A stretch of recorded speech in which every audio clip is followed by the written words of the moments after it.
ప్రార్థనండి.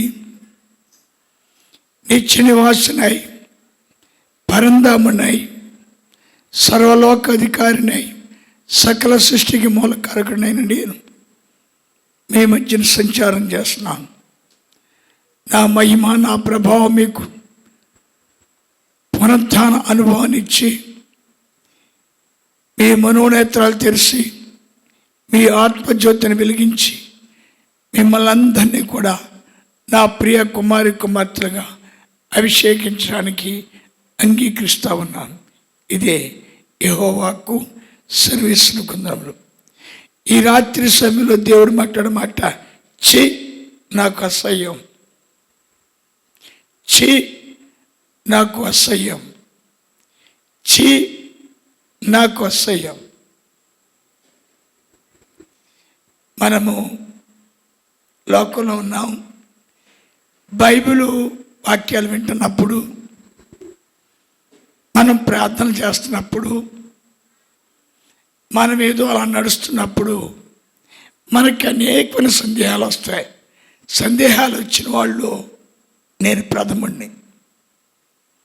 మానవులంతా ఒకటే కదా, ఏంటి ఆ కులము, ఈ కులము, ఈ మతము, ఆ మతము ఇలా కొట్టుకుంటారేంటి అనే ఒక సందేహం. సరే, ఏదో దేవుణ్ణి నమ్ముకున్నాం, ఆ ప్రసాదం తినకూడదు, ఈ ప్రసాదం తినకూడదు, హిందూ మతంలో వాళ్ళకి మనకి సంబంధం లేదు, ఈ భిన్నవాదం ఏంటి అని ఇంకో సందేహం. అయితే ఫస్ట్ మీకు ఒకసారి చెప్పాను, నాకు రాజుగారితో పరిచయం ఉందని. ఆ రాజుగారు చాలా సంపన్నుడు. కానీ ఆయన ఒకటే మాట చెప్పారు, నేను ఒక్కడనే రక్షించబడ్డాను. పెద్ద వేదం చెప్పలేదు, బైబిల్ గురించి ఏమీ పెద్ద పెద్ద మాటలు చెప్పలేదు. ఆయనకి అసలు వాక్యం తెలియదండి. దేవుడు తెలుసు. చాలామందికి వాక్యం తెలుసు, దేవుడికి తెలియదు. ఆ రాజుగారికి దేవుడు తెలుసు, వాక్యం తెలియదు.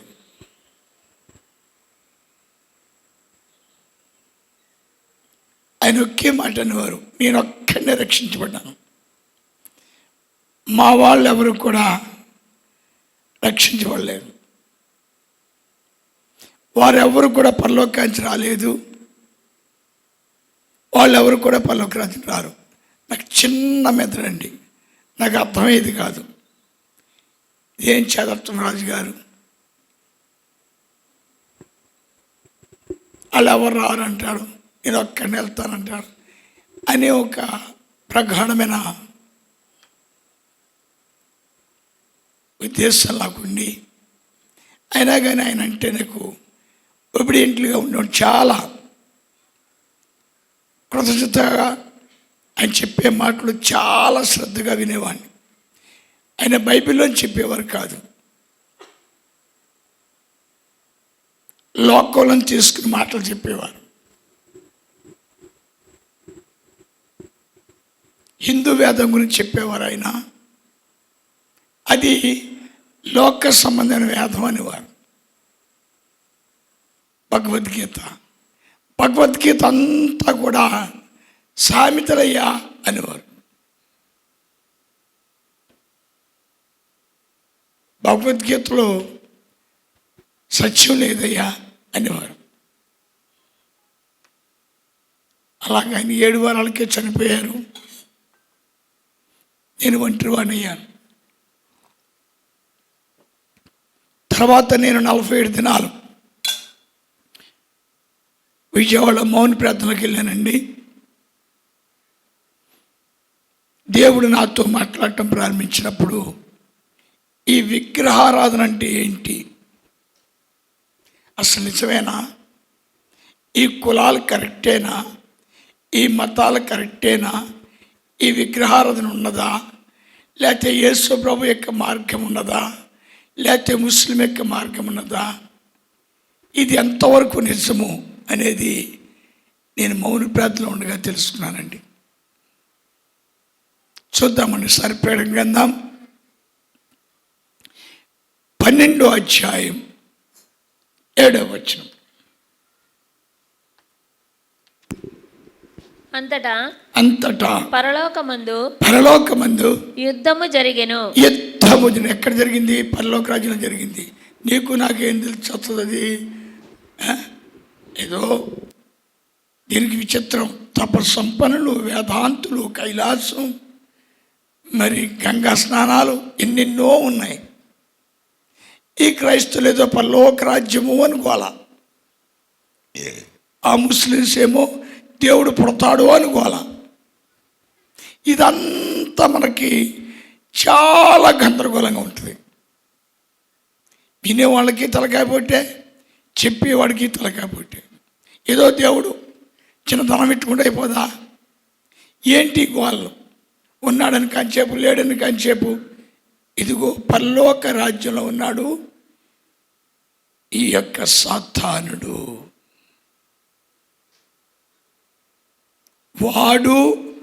వాడు సైన్యము పరలోక రాజ్యంలో ఏం చేస్తున్నారు వీళ్ళు? అందుకే 7వ అధ్యాయం 10వ వచనం. సింహాసనసీనుడైన మా దేవునికి గొర్రె పిల్లకును మా రక్షణకై స్తోత్రమని మహాశబ్దముతో ఎలుగెత్తి చెప్పిరి. దేవదూతలందరూ సింహాసనము చుట్టూను. ఎవరు మళ్ళా? దేవదూతలేనా? అవునండి. మళ్ళీ రాప్రాణ గ్రంథం 12వ అధ్యాయం 7వ వచనం. పరలోకమందు యుద్ధము జరిగెను. మికాయేలును అతని దూతలను ఆ ఘట సర్పముతో యుద్ధము చేయవలనని ఉండగా ఆ ఘట సర్పమును. ఎవరమ్మది ఘట సర్పం? ఎక్కడ ఉందమ్మా? పరలోక రాజ్యములో. ఎందుకు ఘట సర్పమైంది? అది దేవుడు ఒక్కడే, స్తుతులకు పాత్రుడు. ఇది కూడా నేను దేవుడిని చెప్పింది. దీనికి పరలోక రాజ్యంలో కొంత సైన్యం ఉంది. వాళ్ళు ఎవరంటే దూతలు. మీకు చిన్న హింట్ ఇస్తాను చూడండి. హిందూ దేవాలయాలు చాలా గొప్పగా కట్టబడతాయి. ప్రతి దేవాలయం మీద పాము ఉంటుందండి.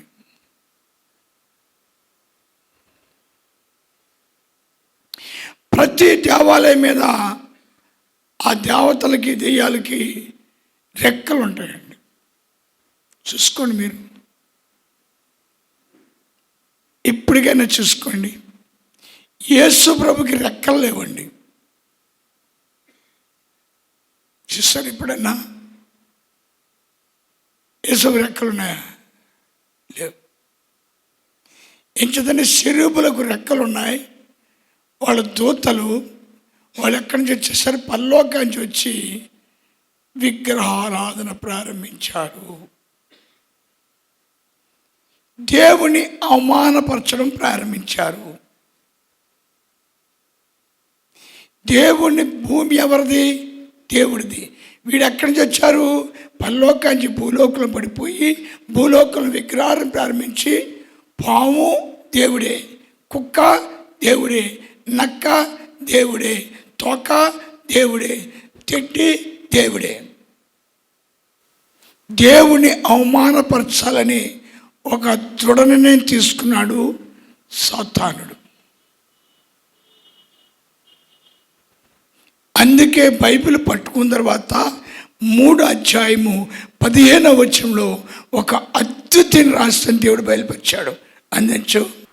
మరియు నీకును స్త్రీకిని నీ సంతానమునకును ఆమె సంతానమునకును వైరము కలుగజేయని చెప్పాడండి. భూమి మీద 2 సంతానాలు ఉన్నాయి. ఒకటి సాతాను సంతానం, 2 దేవుని సంతానము. దేవుని సంతానము దేన్ని ఆరాధించాలండి? సూర్యుని, చంద్రుని, తోకని, పాముని, తాబేల్ని, జరుల్ని, ఆ తేలిని ఆరాధించరు. దేవుడు సంతానం దేవుని ఆరాధిస్తారండి. దేవుణ్ణి ఆరాధిస్తారు. మా దేవుడు సజీవుడు, మా దేవుడు జీవం గలవాడు, మా దేవుడు ఉన్నవాడు అని చెప్తారు దేవుడి సంతానం. సాతాను సంతానం ఏం చెప్తారంటే మా దేవుడు తేలులో ఉన్నాడు, మా దేవుడు జెల్లో ఉన్నాడు, మా దేవుడు పాములో ఉన్నాడు, మా దేవుడు తాబేల్లో ఉన్నాడు, మా దేవుడు అదిగో ముక్కులో ఉన్నాడు అని ఈ యొక్క విగ్రహారాధులు ఎవరండి వాళ్ళు? సాతాను సంతానం. అంచేత వాళ్ళ గుళ్ళ మీద ఖచ్చితంగా పాము ఉంటుందండి. ఆదికాండం 3వ అధ్యాయములో అది పాము రూపాన్ని పొందింది. ఇది ఎవరిని అవమానపరచాలని చూస్తుంది? దేవుడి పిల్లలను. దేవుణ్ణి. ఈ దేవుడి పిల్లలు ఎలా వచ్చారు భూలోకంలోకి చూద్దాం. ప్రకటన 12వ అధ్యాయం 4వ వచనం చూడు. దాని తోక ఆకాశ నక్షత్రములలో మూడవ భాగమును ఈడ్చి వాటిని భూమి మీద పడవేశాను. ఎక్కడ పడేసిందండి? భూమి మీద. నక్షత్రాలు భూమి మీద పడేసిందండి. నీ బిడ్డ వెళ్ళి పొరతగుంట్లో పడుకున్నాడు, నీవింట్లో చక్కగా పిండి వంటలు తింటా ఉంటావా? లేదు. నీ కొరకు రక్షకుడు భూలోకంలోకి వచ్చాడు. భూలోకంలోకి వచ్చి సాతాను చెరలోంచి విడిపించినప్పుడు నీ మనోనేత్రము తెరవబడింది, నీ ఆత్మజ్యోతి వెలిగించబడింది, నీవెవరో తెలుసుకున్నావు. విగ్రహారాధన నుంచి బయటికి వచ్చేసావు. మళ్ళీ కొంతమంది విగ్రహార్థులుగా మారిపోతారు. ఎందుకు మారుతారు? అలాంటి వాళ్ళు మా నాన్నగారు ఒక ఆయన రాజుగారి ముందే చెప్పారు, నాయన ఇది చాలా సంసిగ్ధంగా ఉంటుంది, ఇది చాలా సత్య మార్గం, దీనికి ఒకటే ఆధారం దేవుడు. ఈ మతాలు కులాలు ఇవన్నీ కూడా పరలోకస్తులకు సంబంధం లేదని చెప్పాడు ఆయన. అంచేత మనం చాలా జాతి చూసినప్పుడు నేనండి పెళ్ళికి వెళ్ళానండి, పెత్తపతి పెళ్ళికి వెళ్ళానండి, మొన్న ఒక ఆవిడ వచ్చింది, ఇప్పుడు బుక్కలావిడి. మీ ఇంటికాడ ఉండదు కదండి ఆవిడ, ఇప్పుడు బుక్కలావిడి. కొట్టడంతే గోబ మీద గోబ పేలిపోయిందంతే.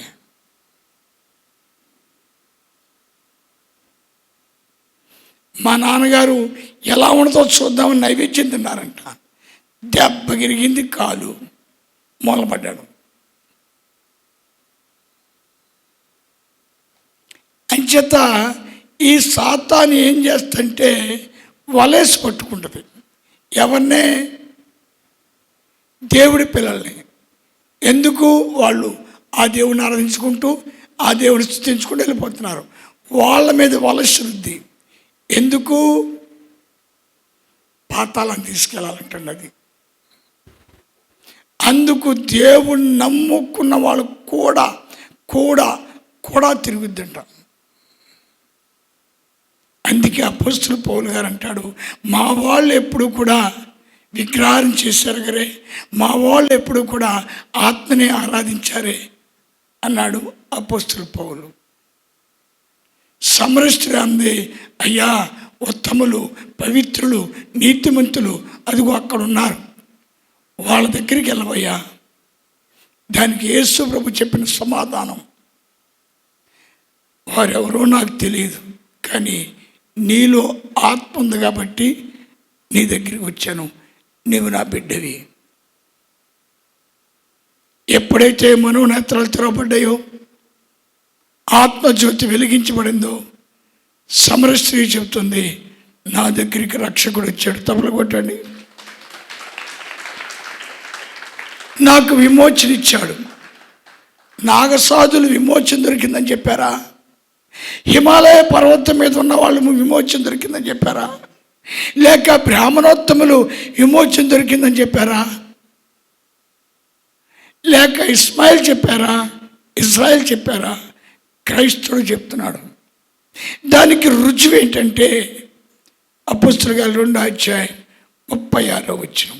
వేసిన మీరు సిలువేసిన ఈ యేసుని దేవుడు ప్రభువుగాను క్రీస్తుగాను నియమించెను. ఇది ఇశ్రాయేలు వంశమంతను రూఢిగా తెలుసుకొనవలెను. వారు ఈ మాట విని హృదయములో నొచ్చుకొని, సహోదరులారా, మేమేమి చేతుమని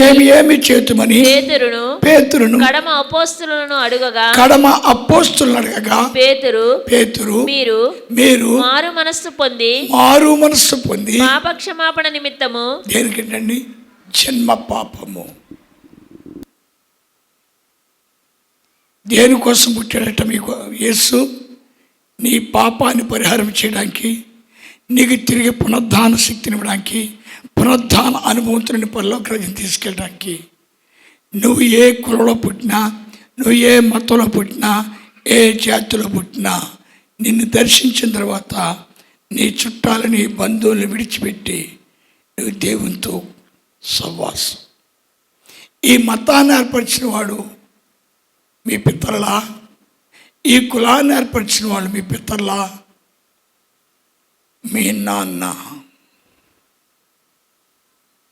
మీరు ఈ భూలోకంలో ఉండాలి కొద్ది కాలం. ఎప్పుడైతే మట్టి అయిందో ఆత్మ పరమాత్మ. చాలామంది బతికిన 4 రోజులనమ్మా, బతికిన 4 రోజులు కాదు, సచ్చిన 4 రోజులు. నీ బతుకు సచ్చిన తర్వాత తెలుస్తుంది. మా నాన్నగారు సచ్చారు, నెంబర్ 1 దెయ్యం అయ్యాడు. మా అమ్మగారు చనిపోయారు, పరలోక రాజ్యం వెళ్ళిపోయారు. రాజుగారు నాతో చెప్పారు, వీళ్ళెవ్వరూ కూడా రారయ్యా, వీళ్ళెవ్వరు కూడా నేను చనిపోయిన దగ్గర రావద్దని చెప్పారు. నిజంగా కూడా ఇప్పటికి కూడా వాళ్ళు ఎవరు రాలేదు. అదేంటి రాజుగారు అంటే, నీకు తెలియదులేవయ్యా, నా పేరు జీవగ్రంథంలో ఉన్నాయి.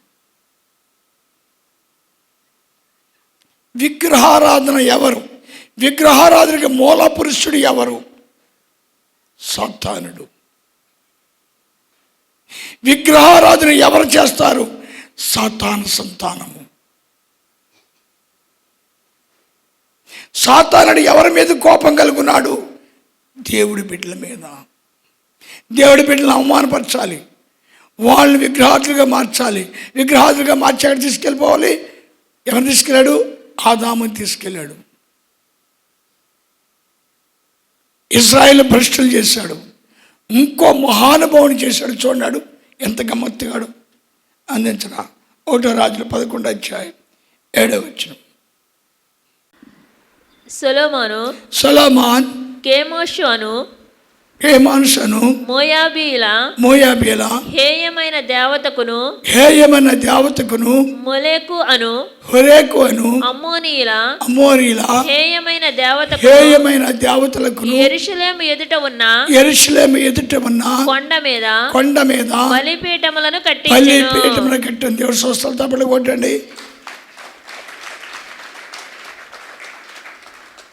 ఎవడి? సొలొమోను. 2వ దినవృత్తాంతాలు 7వ వచనం చూడు. సొలొమోను ఎవరో చూద్దాం.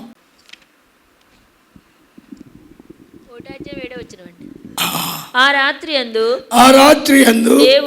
దేవుడు సొలొమోనునకు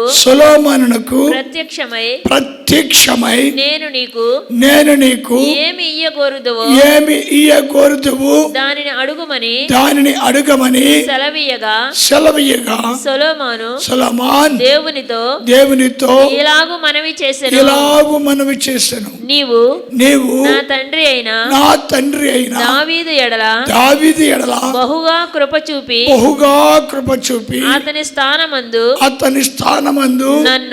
నన్ను రాజుగా నియమించితివి గనుక దేవా యెహోవా నీవు నా తండ్రి అయిన దావీదుకు చేసిన వాగ్దానమును స్థిరపరచుము. నేలధూళి అంత విస్తారమైన జనుల మీద నీవు నన్ను రాజుగా నియమించితివి.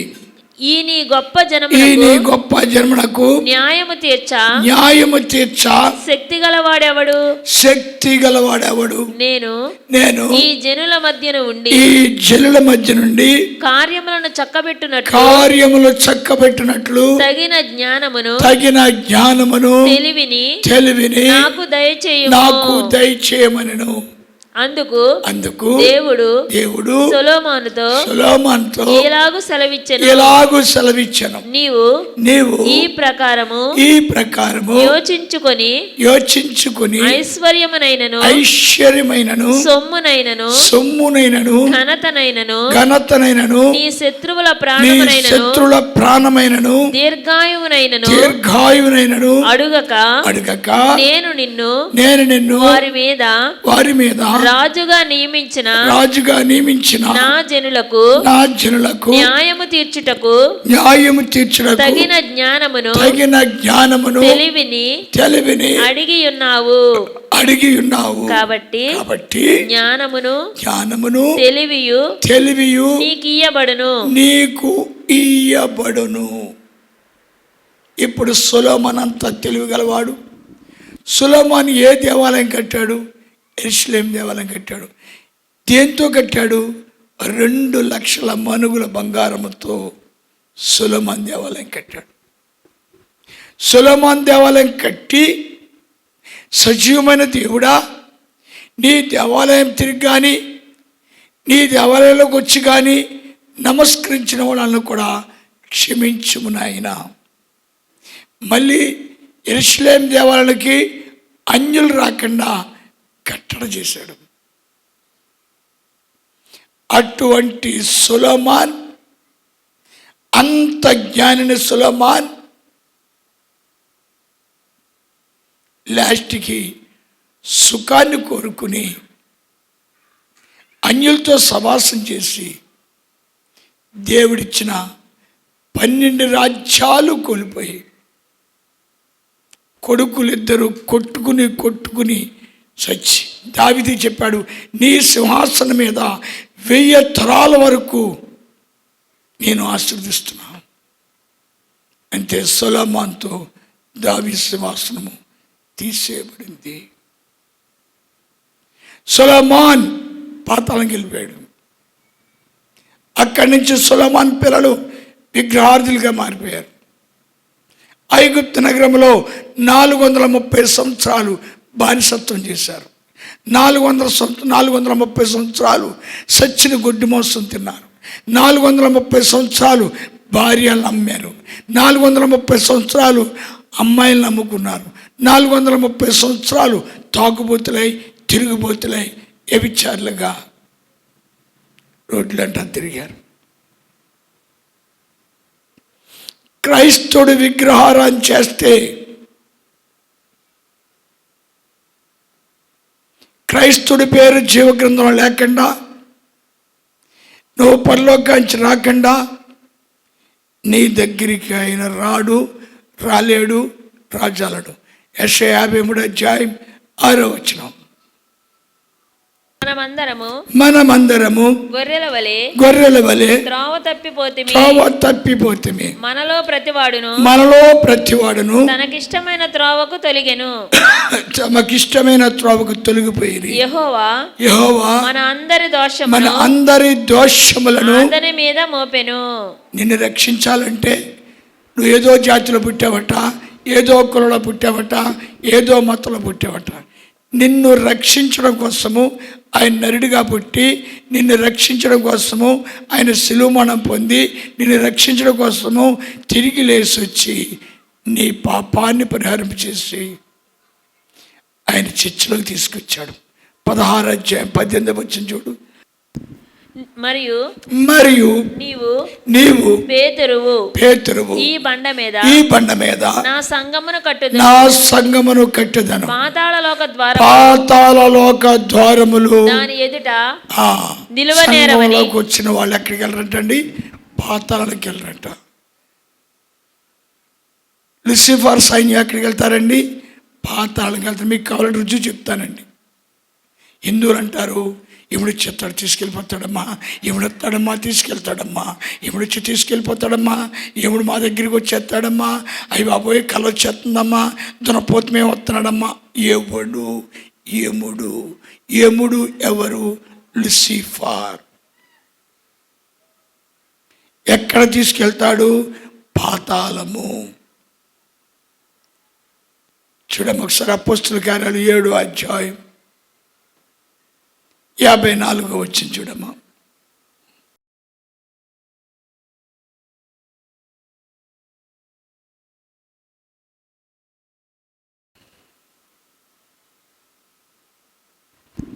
వారి మాటలు విని కోపముతో మండిపడి అతనిని చూచి పండ్లు కొరికిరి.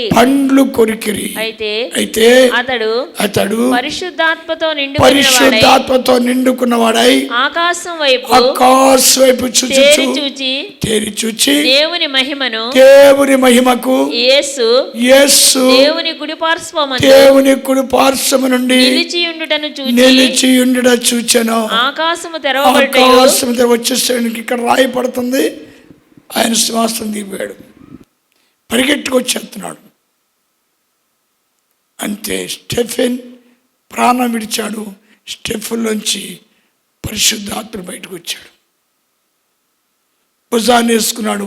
దేవదూతలు, షరీపులు, కెరీపులు స్తుతి చెల్లిస్తుండగా స్టెఫెన్ తీసుకెళ్ళి తన కుడి పార్శ్వను కూర్చోబెట్టుకున్నాడు. క్రైస్తవుడిది మతమా? క్రైస్తవుడిది కులమా? క్రైస్తవుడు సాతాను సంతానమా? ఎందుకు ప్రయాసపడ్డాడు? ఎందుకు అతను నరుడిగా పుట్టాడు? ఎందుకు సులువుమాన పొందాడు? ఎందుకు తిరిగి లేచాడు? నువ్వేదో కులంలో పుట్టావే, నువ్వేదో మతంలో పుట్టావే, నువ్వేదో జాతిలో పుట్టావే, నీ మార్గాన్ని పయనిస్తున్నావే, నీ దగ్గరికి ఎందుకు వచ్చాడు? నిన్న మతం నుంచి ఎందుకు లాగాడు? నిన్న కులం నుంచి ఎందుకు లాగాడు? నీకు మళ్ళీ బాప్టిజం ఎందుకు ఇచ్చాడు? నేను సంఘంలోకి ఎందుకు తీసుకొచ్చాడు?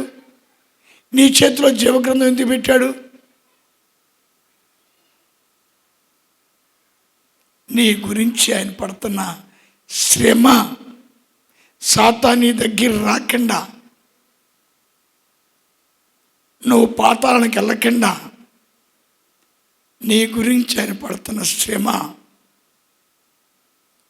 కొంతమంది తండ్రుల గురించి అసహ్యంగా మాట్లాడతారు. కొంతమంది తల్లులు చెప్తారు. ఇక్కడ సొలొమోను చెప్తున్నాడు, నా తండ్రి ఎంతో పవిత్రుడు, నా తండ్రి ఎంతో నీతిమంతుడు.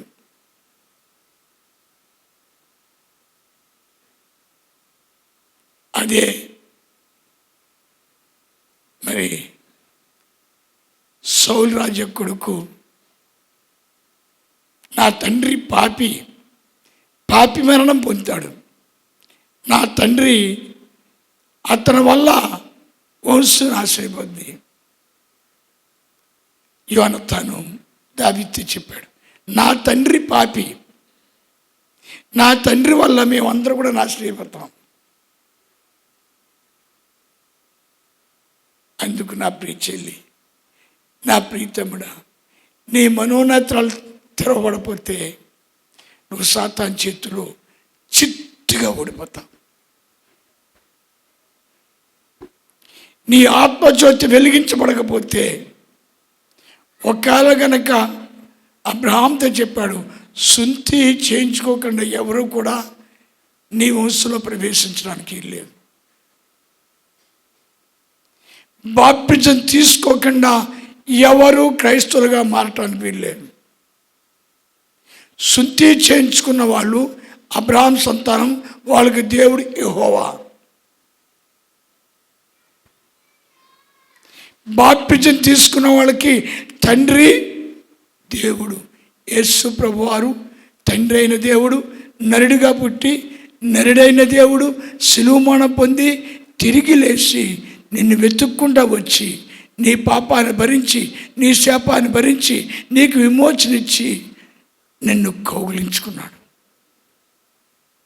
తండ్రుల వైపు బిడ్డలను, బిడ్డల వైపు తండ్రులు తిప్పడానికి సృష్టికర్తైన దేవుడే భూమి మీద దిగి వస్తున్నాడు.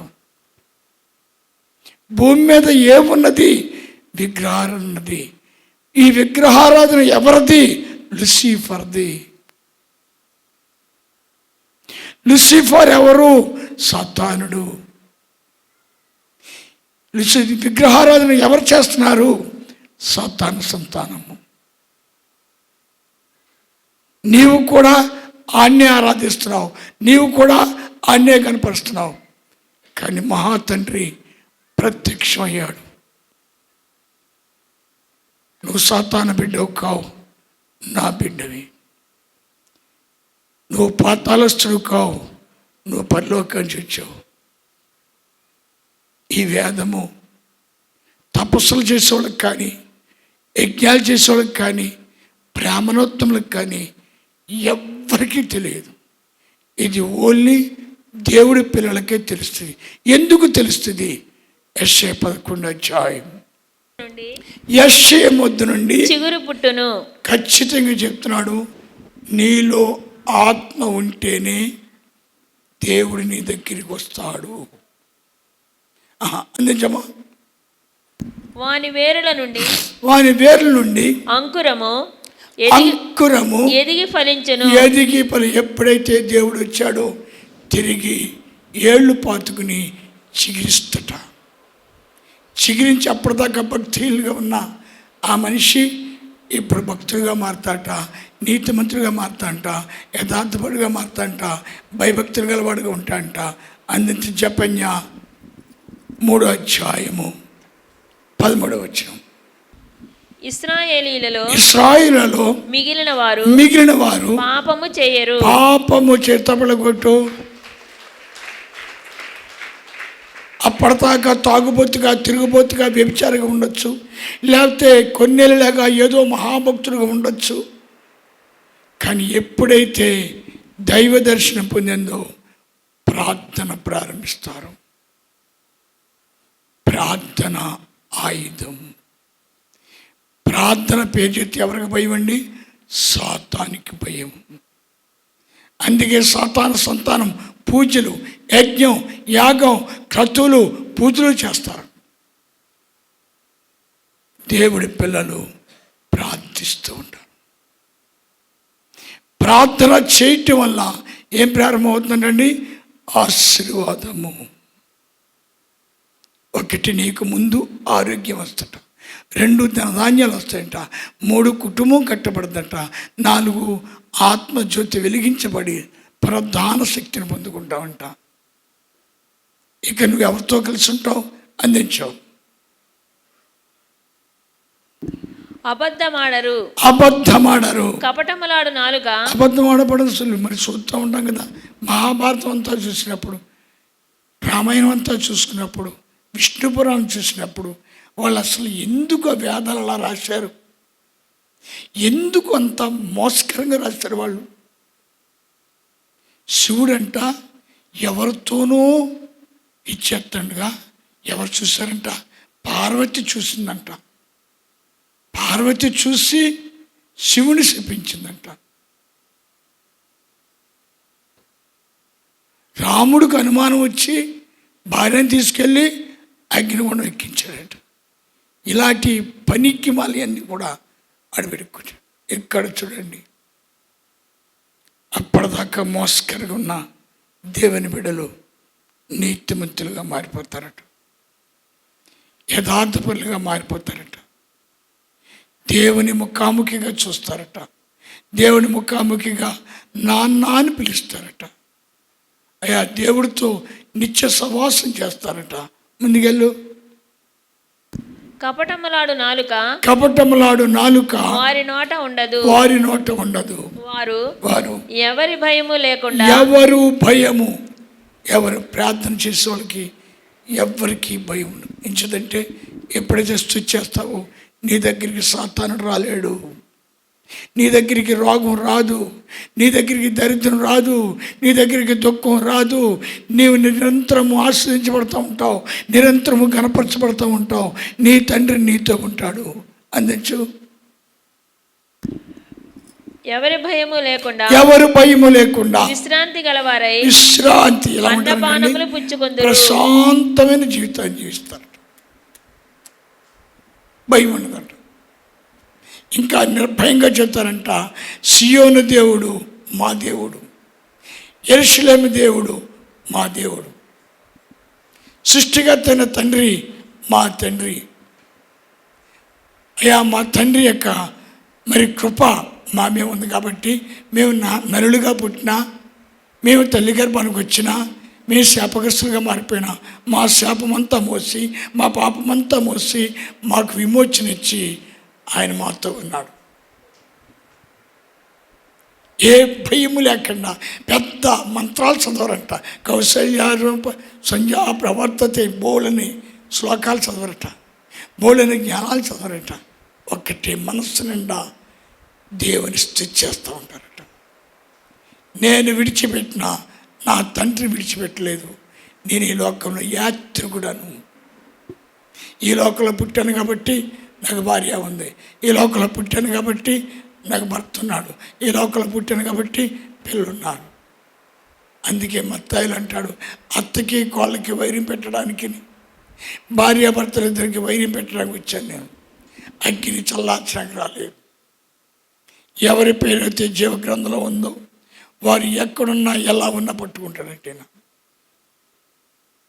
తెలుసుకుంటారట. విగ్రహారాధన సాతాను చేత. విగ్రహారాధన చేసే వాళ్ళందరూ కూడా పాపాత్ములు. ఇక వాళ్ళకి ఎలా ఉంటుందండి? అసహ్యం వేస్తట. మన చుట్టాలు ఎంత గొప్ప వాళ్ళు అవ్వచ్చు, మన చుట్టాలు ఎంత పరిపూర్ణ అవ్వచ్చు, కేజీలు బంగారం ఉండొచ్చు, ఎంత ఉన్నా నేను పొందుకున్న రక్షణ వాళ్ళకి లేదు. నేను పొందుకున్న విమోచన తపస్సంపుల కన్నా, వేదాంతుల కన్నా, జ్ఞానుల కన్నా, గొప్పవాళ్ళ కన్నా నేను పరిశుద్ధుడను. ఎవరు పరిశుద్ధపరిచారు? నా తండ్రి అయిన దేవుడే తన యొక్క అమూల్యమైన రక్తము చేత నన్ను పరిశుద్ధపరుచుకుని నన్ను విమోచించుకున్నాడు. ఆయనే నా యొక్క తండ్రి. విగ్రహారాధన ఎక్కడి నుంచి వచ్చింది? సాతాను దగ్గర నుంచి వచ్చింది. విగ్రహారాధనకు ఎందుకు లాగుతుంది? ఆదిలో చెప్పాడు, నీకును సాతాను సంతానమునకు వైరం ఉంటుంది.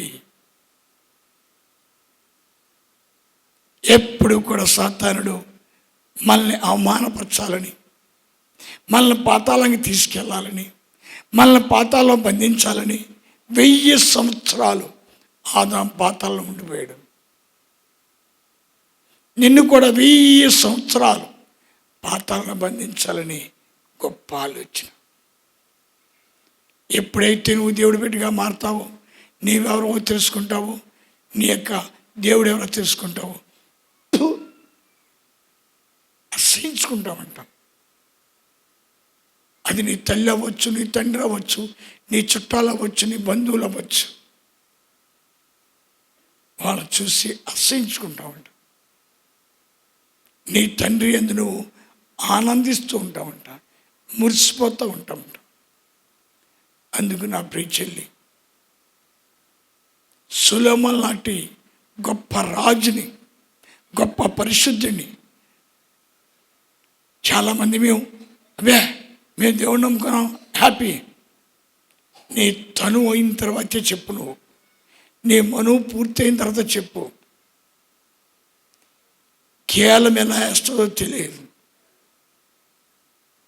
అంచేత సొలొమోను రాజుని విగ్రహార్థుడిగా మార్చింది.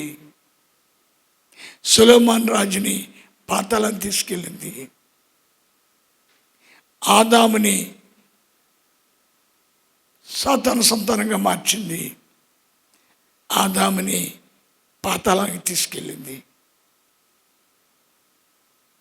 అంచేత నీ దేవుడు ఎంత గొప్పవాడో తెలిసినప్పుడు నీ హృదయంలో నేను ధన్యుడను, నా జన్మ ధరించింది, ఈ కృప నాకు చాలని ప్రభువా. తండ్రి, నేను లోకంలో చూడకుండా సాతానుతో సహవాసం చేయడానికి కాపాడవా? ప్రార్థన ఉంది, ప్రార్థన ఉంది. నేను పాపం చేయకుండా కాపాడు, నేను లోకంలోకి వెళ్ళకుండా కాపాడు. లేని పక్షంలో నువ్వు చేరేది పాతాళము. ఒకవేళ నువ్వు మర్డర్ చేసినా క్షమించేక ఆ కృప నీకుంది. కానీ నీ విగ్రహారం చేసిన తర్వాత నో ఛాన్స్. నిన్ను కట్టకట్టుకుని లొంగ పెట్టుకుని ఎవరిని అవమానపరిచావంటే సృష్టికర్తని దేవుని అవమానపరిచావు. కాబట్టి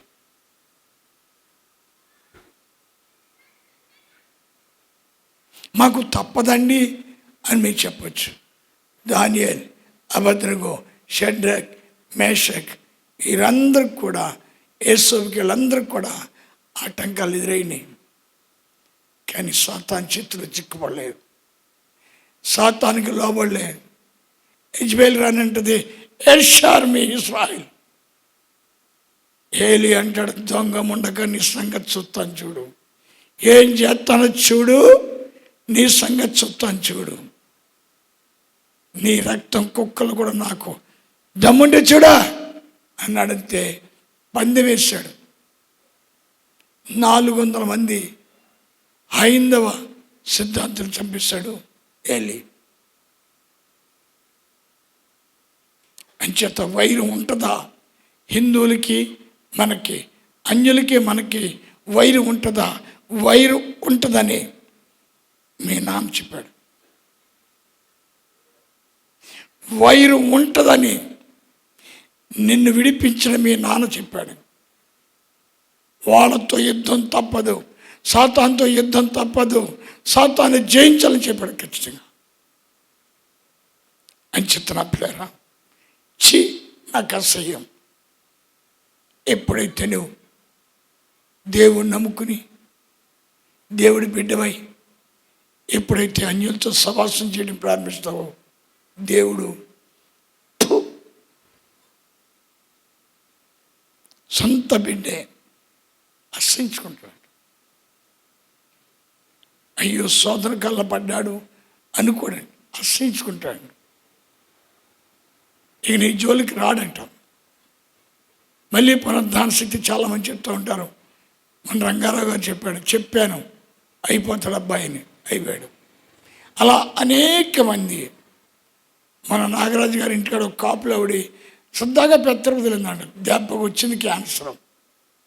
దెబ్బకి లాగిపెట్టి గోమె కొడతానన్నాడు. అంచేత విగ్రహారాధన జోలికి మీరు వెళ్ళినప్పుడు మీరు గుర్తుపెట్టుకోవాలి, మీరు పాతాళానికి వెళ్ళిపోతున్నారు. మీ ద్వారం తెరవబడింది. ఎవరు తీసుకెళ్ళిపోతున్నారు? సాతానుడు. దేవుడిని విడిపించుకున్నాడు, రక్షించుకున్నాడు, పాపం కడిగాడు, నిన్ను పరిశుద్ధపరుచుకున్నాడు, తన కుమారుడిగా అంగీకరించాడు, నిన్ను దీవించాడు. కానీ దేవుని మోసం చేశావు కాబట్టి నీ అంతము పాతాళము. సాతానుడు ఎక్కడ తీసుకెళ్ళడానికి నిన్ను పట్టుకున్నాడంటే పాతాళాన్ని తీసుకెళ్ళడానికి. అంచేత మన జీవితకాలం అంతా కూడా దేవుని స్తుతిస్తూ గొప్ప కృపను పొందుకున్న మనము, గొప్ప ధన్యత పొందుకున్న మనం, తండ్రి ఈ కృప చాలును అయ్యా, ఈ లోకంలో ఉండగా వాడు నా దగ్గర రాకుండా కాపాడు. ఎవరు చెప్పారు ఈ మాట? పరలోకమందున మా యొక్క తండ్రి, మీ నామమే పూజించబడునుగాక, మీ రాజ్యమే వచ్చునుగాక, మీ చిత్తమే పరలోకము నెరవేట్లు భూమి అందరూ నెరవేరునుగాక. నానాడికి అవసరం నమ్మకం నేటికి ఇవ్వండి. మా యొద్ద అపరాధం చేసిన వారిని క్షమించినట్లుగా మా అపరాధాలు క్షమించండి. సాతానుడు మా దగ్గర రాకుండా కాపాడండి. నీ ప్రార్థననే ఇచ్చాడు దేవుడు. సాతానుడు ఉన్నాడని నీ ప్రార్థనలోనే చెప్పాడు దేవుడు. అది రాకుండా ఉండాలంటే నీవు దేవుని స్తుతించాలి. అది రాకుండా ఉండాలంటే నువ్వు దేవుని కనపరచాలి. అది రాకుండా ఉండాలంటే నీవు దేవుని యందు విశ్వాసం కలిగి ఉండాలి. అంచేత రాత్రి సమయంలో ఎవరైనా దేవుడి బిడ్డలు మరి విగ్రహారం చేస్తే సర్వాధికారిని దేవుడు సొంత బిడ్డైనా అసహించుకుంటాడట. విగ్రహారాధన ఎవరిదంటే దేవుని శత్రువుది. నువ్వు ఎవరి పక్షానికి వెళ్ళిపోయావు? శత్రు పక్షానికి వెళ్ళిపోయావు. అంటే దేవుని మోసం చేస్తున్నావు. అంచేత మనం దేవుని మోసం చేసేవాళ్ళగా, దేవుని అవమానపరిచేవాళ్ళగా కాక, ఇచ్చిన గొప్ప కృపను బట్టి, ఇచ్చిన గొప్ప రక్షణ బట్టి నిరంతరము తండ్రి లోకయాత్ర ముగించే వరకు కూడా నన్ను విడిచిపెట్టద్దు. నెక్స్ట్ నువ్వు పొందబోయేది నరకం, లేదు నువ్వు పొందబోయేది పరలోక రాజ్యం. నీకు ఏది కావాలో అది నిర్ణయం చేసుకోవాలని మీకు అందరికీ నేను విజ్ఞాపన చేస్తూ ఉన్నాను. ప్రార్థన చేసుకుందామండి. కనికరంగల మహారాజా, నీకు నిండు వందనాలు. ఈ రాత్రి సమయంలో గొప్ప అద్భుతమైన మాట, మరి రహస్యాన్ని మాకు బయలుపరిచావు. విగ్రహారాధన ఎవరి ద్వారా వచ్చింది? ఈ భూలోకంలో విగ్రహాన్ని ఎలా ప్రవేశించింది? విగ్రహారాధనకి నాయకుడు ఎవడు? విగ్రహారాధన ఎందుకు అన్ని రకాలుగా బొమ్మలు పెట్టి చేస్తూ ఉంటారు అనే విషయాన్ని బయలుపరిచాం.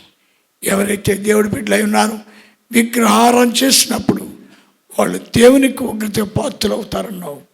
వాళ్ళు నిత్యముగా సాతాను నరకానికి తీసుకెళ్ళిపోతున్నావు. కనుక ప్రభువా, అటువంటి దౌర్భాగ్య జీవితం మాకు రాకుండా, మేమెవరూ పాతాలను కలగకుండా, మేమందరం కూడా పరిశుద్ధులమై పవిత్రులమై నిత్యస్థితి మహిమా ప్రభావాలతో నిన్ను ఆరాధించి ఈ లోకంలో సకల విషయంలో గనులుగా ఉండి, అయ్యా ఆనాడు అబ్రహాం ఏ విధంగా అయ్యా నీ ఆశీర్వాదాలకు, నీ దీవెనలకు, నీ కృపలకు పాత్రుడయ్యాడు, చనిపోయి కూడా సమాధి తెరవబడిందో, మమ్మల్ని కూడా అట్టి కృపకు పాత్ర చేయండి.